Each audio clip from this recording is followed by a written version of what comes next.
যারা আসলে শিবিরের সাথে আসলে রাজনৈতিক প্রতিযোগিতা কিন্তু আদর্শিক প্রতিযোগিতায় আসলে পশ্চাৎপদ, তারা আসলে শিবিরকে অবশ্যই তাদের রাজনৈতিক প্রতিদ্বন্দ্বী মনে করে এবং একই সাথে আদর্শিক প্রতিদ্বন্দ্বী মনে করে। সেই জায়গা থেকে আসলে শিবিরকে দমানোর জন্য অন্য কোনো টুলের অনুপস্থিতির কারণে তারা আসলে এমন একটি টার্ম নিয়ে আসে যার আসলে কোনো ভিত্তি নেই।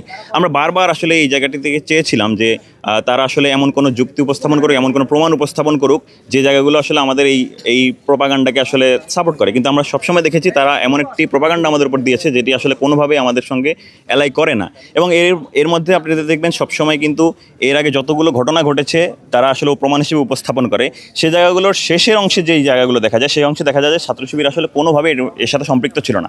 কিন্তু প্রথমত এই প্রোপাগান্ডাটাকে আসলে মার্কেট প্লেসে তারা ছড়িয়ে দেওয়ার মাঝে তারা আসলে বিশ্বাস করাতে চায় যে আমরা আসলে এইটা ধারণা করি, কিন্তু পরিশেষে দেখা যায় যে আসলে ছাত্র শিবিরের কোনো প্রকার এর সাথে সংশ্লিষ্টতা নেই। বরঞ্চ দেখা যায় যারা আসলে আমাদেরকে বরং এই ট্যাগগুলো দিয়ে থাকে তারা তাদের নিজেদের অভ্যন্তরীণ কোন্দলের কারণে তারা এমনভাবে এই আক্রমণগুলো করে থাকে এবং তাদেরকে উল্টো দেখা যায় যে আসলে এই কার্যক্রমগুলোর সাথে সংশ্লিষ্ট।